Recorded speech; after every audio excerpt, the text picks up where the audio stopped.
Greg Jenner, thank you ever so much for being part of this digital Histfest. It's a pleasure to have you involved, and thank you for giving up some of your time today to do so. First of all, how are you doing in lockdown? Are you okay? Yeah, I mean, it's been a weird 2 weeks. Yeah, I think in the grand scheme of things, I think I'm absolutely fine compared to the worst case scenario. But yeah, it is strange. It's odd. It's weird having a book out and trying to ask people to buy that book when they've got much bigger things to worry about. But I'm, a writer. I'm used to working from home. Self-isolation for me is just a normal Tuesday. So I'm not really that sort of freaked out by the kind of being just squirreled away in a corner of the room. That's kind of my normal week. But everything else is, yeah, weird and a little bit alien. It is, but hopefully we can offer people a bit of escapism today, which, even though we're recording on Thursday, it is Friday for everybody watching. So first of all, I just want to ask you how you became interested in history. Where did this passion start? That's a great question. I think in childhood, I mean, that's probably the most likely, isn't it? I mean, my grandfather fought in the Second World War, and he would talk a lot about it. He was in the RAF, and I think that probably was quite powerful early on. I remember being very excited growing up. I grew up in Kent, and there's a lovely medieval cathedral. Well, actually, I mean, we've got Canterbury Cathedral, obviously, but there's also an amazing, fantastic medieval castle as well, called Bodiam, which has a moat and crenellations. And growing up as a kid, that was kind of, I don't know, that was like the iconic romantic medieval castle to me. So I loved that. I think that was really powerful. And I remember playing with little toy knights, little soldiers that I would sort of, reenact battles with.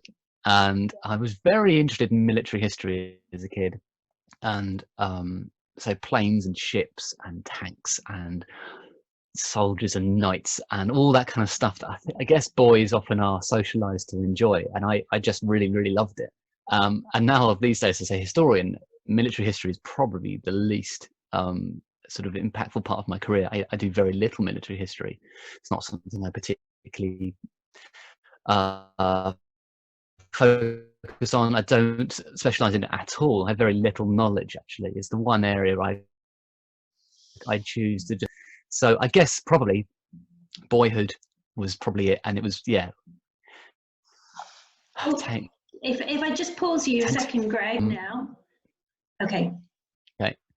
So although as a kid, military history was probably my way in to history and tanks and planes and bombs and all that kind of stuff, the paraphernalia of World War II kit and medieval knights.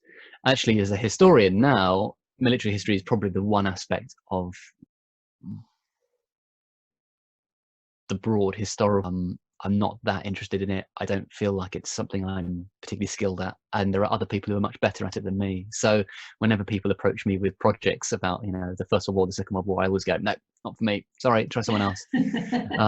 So it's funny, I guess, that the journey of becoming a historian is also the journey of discovering history is about more than the kind of equipment of war. It was about people and ideas and culture and society and that kind of stuff. Oh, well, that's good. And then you went on, correct me if I'm wrong, but you went on to study medieval history at university, didn't you? So obviously the knights and things stayed with you for a little while. Oh, definitely. Yeah, I did. Undergraduate was history and archaeology, and then medieval studies was my master's, and my PhD was going to be in medieval literature, but I couldn't afford the PhD. I was going to go and do it in the States, and I couldn't afford it, and it didn't work out. And so I went into telly instead. So yeah, medievalism was kind of my passion for a while, but these days I do a bit of everything. So my job's worth who just sort of kind of goes, yeah, I'll do a bit of this, bit of that. But ultimately, probably not military history. That's probably the one thing I'm like, yeah, not that. Well, talking about your kind of portfolio career, I think that's what we call it nowadays. One of the major things that you have been working on, probably, if I'm right, most of your professional life, is Horrible Histories. Yeah. How has that experience been for you? And do you have any favourite memories or favourite scenes or sequences that you've been part of developing? It's been extraordinary. I mean, we've been making it for 12 years. So it's a third of my life. which is kind of mad. And 2008 was when we started working on it, and I was 26, probably. I was really young, 25, and very junior. I'd only been in TV for about 3 years. And I suddenly found myself surrounded by all these amazing comedy writers and comedy producers and directors and people I'd grown up watching their stuff. And it was like I was sitting in this room and I was the only historian in the room, a room full of 15 people who were all professionally funny. And they were all looking at me. And it was like my job to be the sole voice of knowledge. And this show that we'd created was a brand new type of television. It was factual sketch comedy, which doesn't exist anywhere else. No one else has done it. It's a mad idea. So we had to kind of invent this new format, and we had to come up with all these rules and solutions to what we would do and what we wouldn't do. So I have lots of fond memories and lots of terrifying memories as well, because it was incredibly stressful in those early years. These days I have a team who work with me, which is really nice. I'm surrounded by historians, and it's lovely. And we're probably, if not the most qualified production team on any TV show in the country, because we have about 7 historians who have a minimum of a master's degree. Several of them have PhDs or are PhD students. So we are ridiculously brainy, and yet we're doing kids comedy about toilet jokes and stuff. So it's really lovely now. But in the first 5 years, it was just me on my own, the whole history of the world. Wow, I cannot imagine. So it was pretty full on. Gosh, to yeah, it was quite bad. To have all of that to do, crikey. But we're here also to talk about your fantastic new book, Dead Famous, and I can see it in the background there, kind of to say hello. What drew you to that topic? So the history of celebrity. What was the draw there? I am always interested in what other people are interested in. So my job as a public historian is to try and find what the public find enjoyable, and then go and work out how I can then basically find a way to squeeze history into that. So a lot of what I do is obviously working with comedy and working with humor and pop culture and movies and TV and so on. But my first book had been about the history of daily life, which felt to me like a really universal thing that everyone could appreciate and understand. It didn't matter how old you were or where you lived. And I wanted to write a book that would be similar in that it could be picked up by anyone and would feel accessible and also intriguing. But I also had a specific reason for wanting to do it, in that I had planned to write a biography of a person called Bill Richmond, who had been an enslaved person born in America in Staten Island in 1763. And he had come to Britain. He'd been liberated from slavery, come to Britain and become a very famous boxer, a bare knuckle boxer. And no one had written his biography, and I spent 6 years in the archives trying to find all the stuff. And I was pitching the book and saying to people, he was the first black sporting celebrity. And then I'd sort of leave that meeting and go, oh, I don't know if that's true. I don't know if celebrity existed in 1811. Have I just superimposed a 20th century idea onto the 19th century? And I sort of went away and started looking to see if actually there was any scholarship on this. And it's a very recent area of scholarship, actually. Historians have only just started thinking about this in the past maybe 10 years at the most. Sociologists have been looking at it for a lot longer, but sociologists had argued that celebrity was 20th century. And it just isn't. It's much older. So I kind of blundered my way into the vanguard of a really new area of historical research. And so I assumed, therefore, the book would be really easy to write because there wouldn't be much to say. And it took me 4 years. It was an enormous project, a vast amount of reading. I read about 1,000 books and articles, lots and lots of primary sources as well. And a lot of PhD theses and all sorts of things, stuff that's unpublished. You know, I contacted lots of historians and they were very generous and kind in sharing their research with me. And so I went in thinking this will be easy, this will be a straightforward thing, and it actually turned out to be the most difficult thing I've probably ever done in my career. So the idea was essentially, how do you do a book that speaks to people about what modern life is like? And celebrities are everywhere. You know, even in this lockdown, we're seeing celebrities slowly losing their minds on Instagram and Twitter. Oh my goodness! It's very I'm glad funny. you mentioned that. I mean, without mentioning any names, I think there have been Madonna. Yeah. Well, yes. I watch her videos and I'm slowly thinking, Yeah, maybe just leave that for a day, love. Just, you know, Yeah. give it a rest. But yeah, we're all going a bit balmy, I think, in this atmosphere. So I'll give her the benefit of the doubt. But there's certainly some interesting examples out there. But you wear the learning lightly, if you don't mind my saying, because the book is such an easy read, and that doesn't mean to say that it's simple, because it's not, but it's just a very readable book. And quite often when you have historical books that tackle big topics, which yours absolutely does, they tend to be quite dry, you know, again, without mentioning any names. But this is it's a really engaging book, and I think part of that is down to the way you write and your style of writing. So well done. Thank you. My next question, I suppose, was when, and I know this is outlined in your book, but for people that may not have bought it yet, when Sure. does celebrity begin then? Well, that's a really interesting question, actually, and scholars are having quite a lot of fun arguing amongst themselves. There are some who would say ancient Greece and Rome. There were some who would say the medieval period. Some will say early modern period. So, you know, Elizabethan theatre, perhaps. You are obviously a 17th century specialist, so you might say the 17th century. For me, I looked at all those case studies and thought, no, not quite. We're not quite there yet. So I believe early 1700s is where we can conclusively say, yeah, it's definitely happening here. There may well have been proto-celebrity in the 1600s. It's definitely on the way. You can see things developing, you know, Nell Gwyn and so forth. But in the early 1700s, we get a really obvious arrival of all the kind of requirements needed for celebrity to exist. So not just print culture, but also the lapsing of licensing laws. We get daily newspapers from 1702. You get the transition from the royal courts being the sort of centerpiece of where artists and poets and creative people go to. They move away from those courts in towards the urban spaces, the cities, the towns.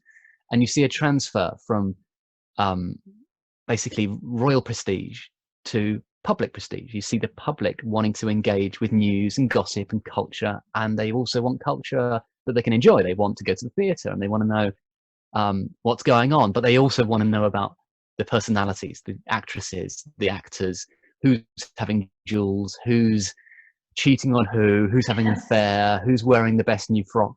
So in the early 1700s, all of this arrives very quickly, very suddenly. And what's remarkable and very surprising when I was researching the book was how fully formed celebrity is from the outset.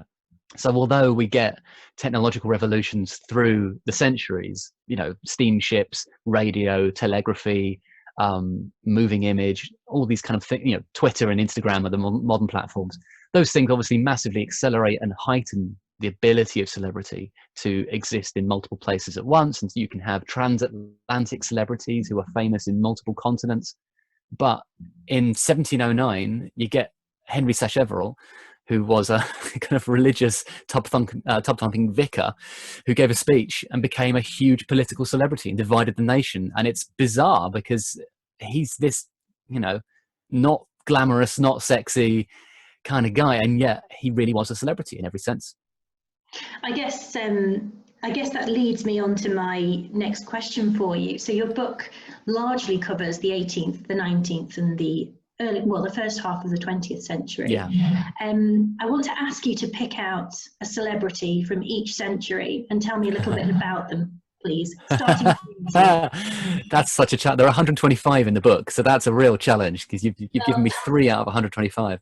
I mean, my favorite celebrity of the 18th century is probably Clara the Rhino, simply because she was a 2-ton rhino and she became a superstar. You know, she toured Europe for about 17 years. She was an Indian rhino brought to Europe by a Dutch sea captain, and she became a fashion icon. People wore rhino horns on their hair and badges on their dresses and waistcoats, and she had all the promotional gimmicks and tactics that modern celebrities do. They had pamphlets you could buy engravings of her, but they also had advanced publicity that would go ahead of her, so that she would arrive in town and there would already been 2-3 weeks worth of people getting excited because they see these etchings and illustrations of this extraordinary beast that people had only sort of heard about maybe in the Bible, you know, the behemoth monster. So she was amazing in the 1740s and 50s. She, you know, was a rock star, but she was 2 tons. So, I mean, that's a sort of mad story that you kind of go, wow, really? Okay. But actually, you know, really, really interesting. 2-ton rock My star, I like that.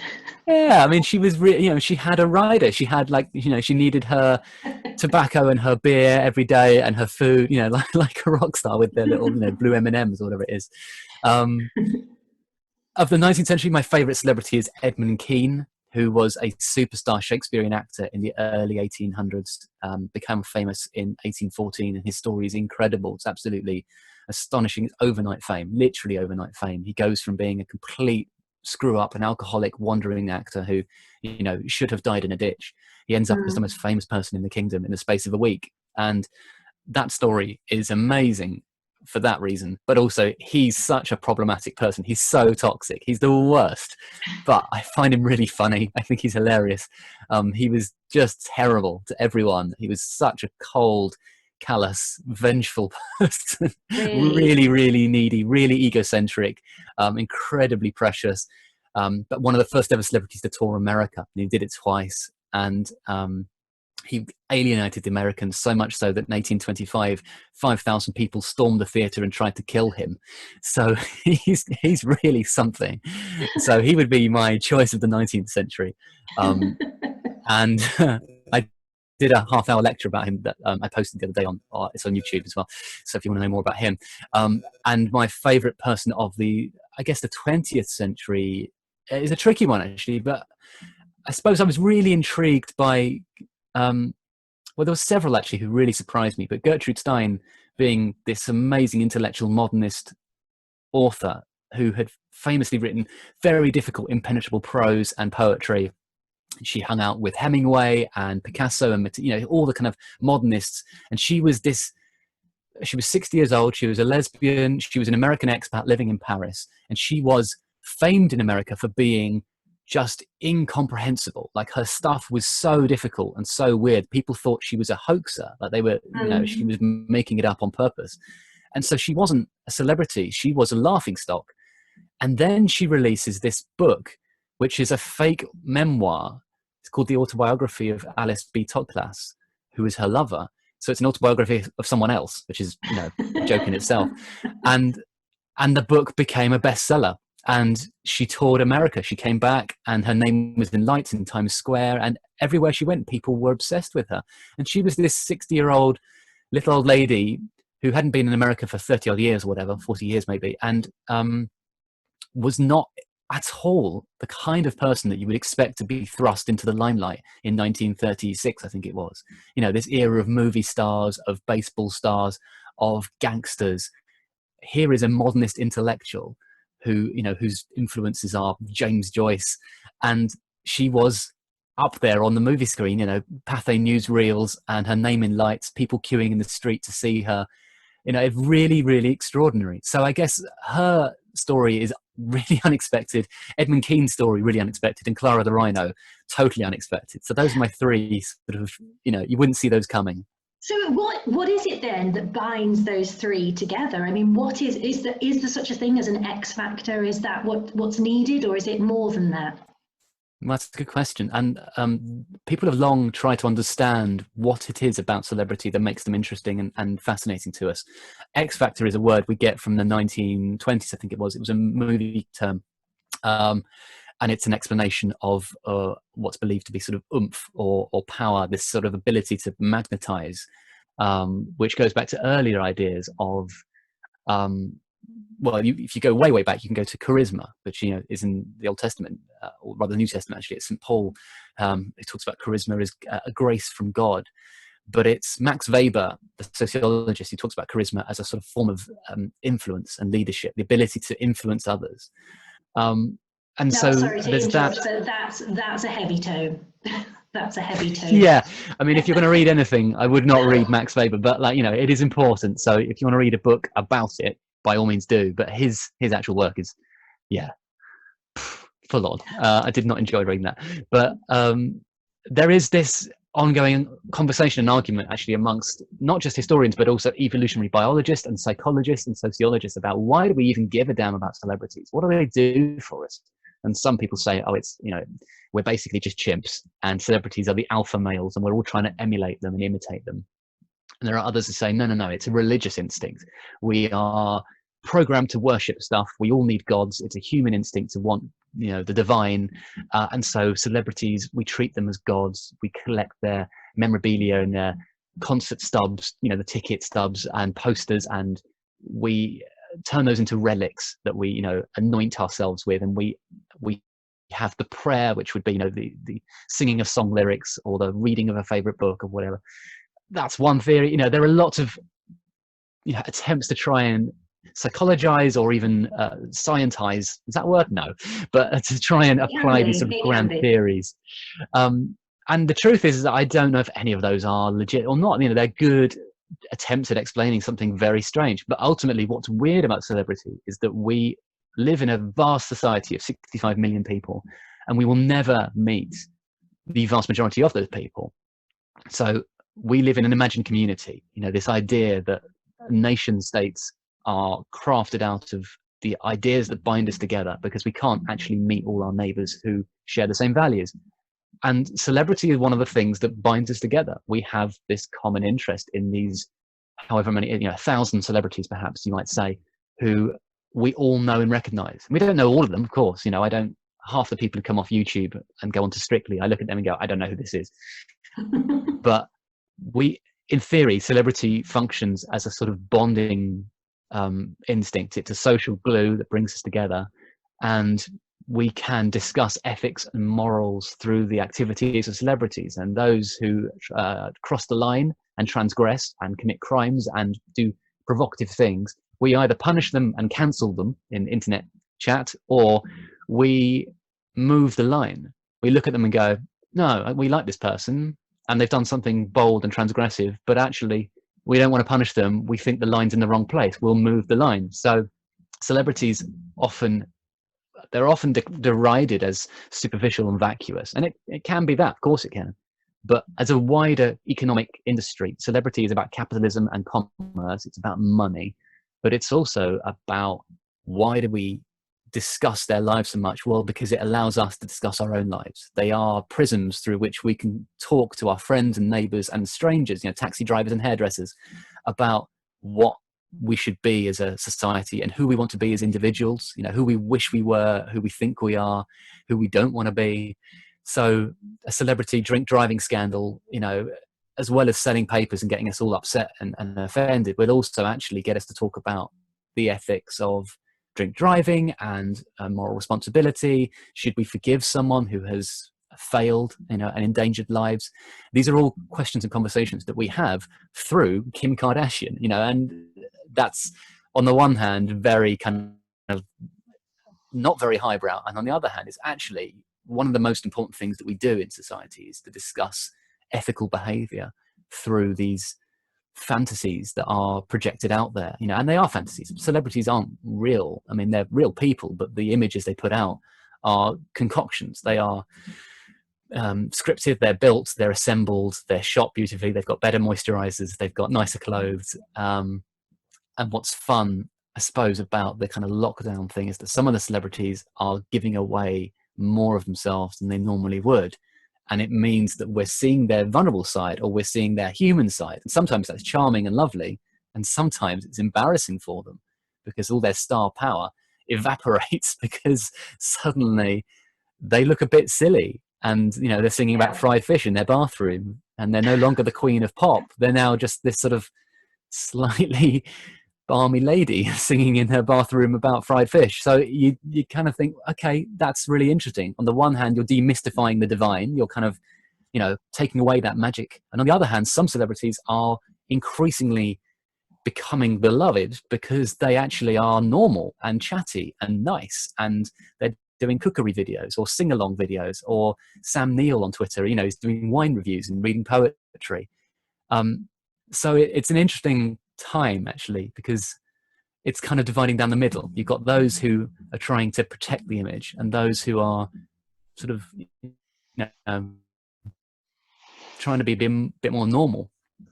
I think it's all really fascinating, and obviously there are so many historical parallels with today that we can draw, and you mention in your book as well, and this idea of, I guess what you were intimating as well, as this idea of ownership that, I mean, without going into details because it's a very troublesome incident that's happened this year, but with Caroline Flack, there is a sense of people feeling like they're invested in another person's story that they don't even know. And we see that with celebrities, I imagine, in the past as well. I mean, are there any parallels that spring to your mind? Yeah, absolutely. It's a thing called parasocial intimacy, is the term that psychologists use. It's where you have a one-sided relationship. So we know everything there is to know about the celebrity, and they know nothing about us. And there are really extraordinary stories from the 18th century that deal with that. We have Jean-Jacques Rousseau, the great French philosopher and novelist, was so beloved by his fans. They wrote him letters. They turned up at his house. They named their kids after him. They were obsessively interested in him, to the point that he started to have, unfortunately, a kind of a mental breakdown. He lost perspective, and he had a kind of conspiratorial paranoia develop.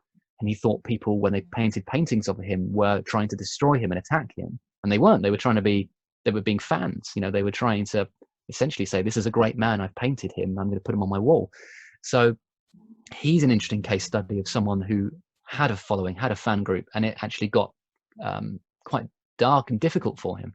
And then we have other stories of even more sinister stuff. I think 1816, I think it is, we have the story of an actress who was shot at by one of her fans, who unfortunately, you know, he'd had a difficult time, I think, and he'd had a bit of a breakdown, and he then was convinced that she was going to marry him, and in order to do that he needed to duel with her to win her heart, and so he shot at her. You know, luckily he missed.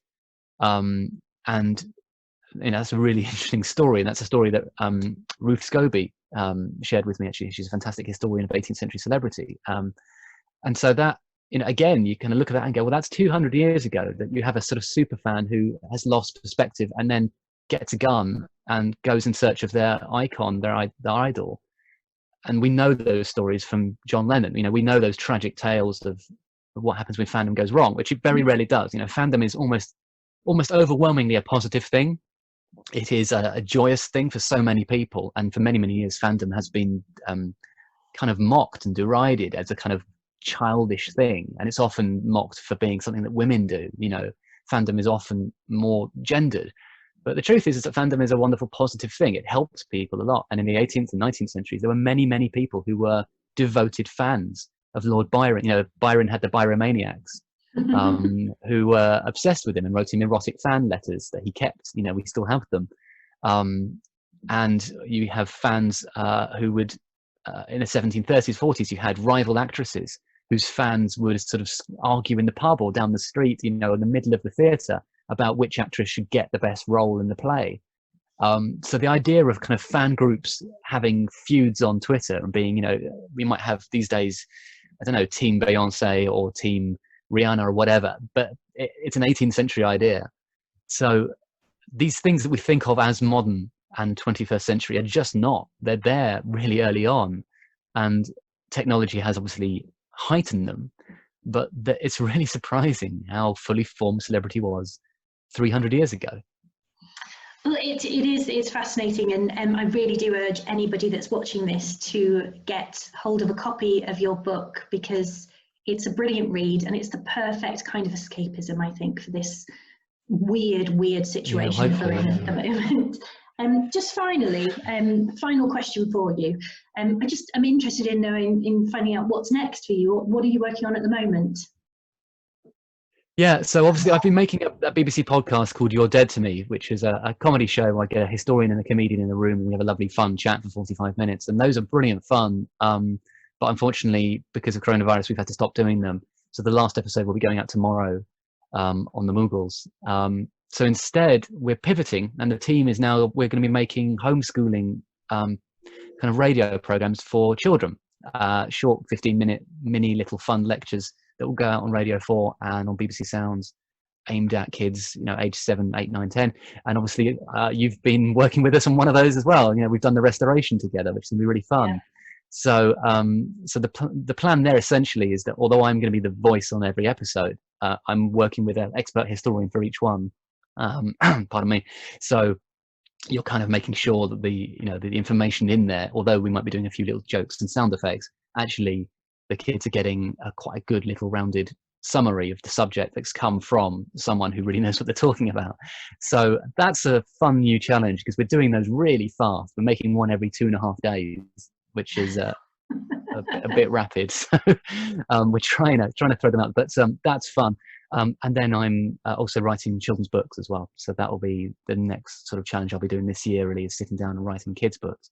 And then after that, I will also be writing another book for grown-ups as well.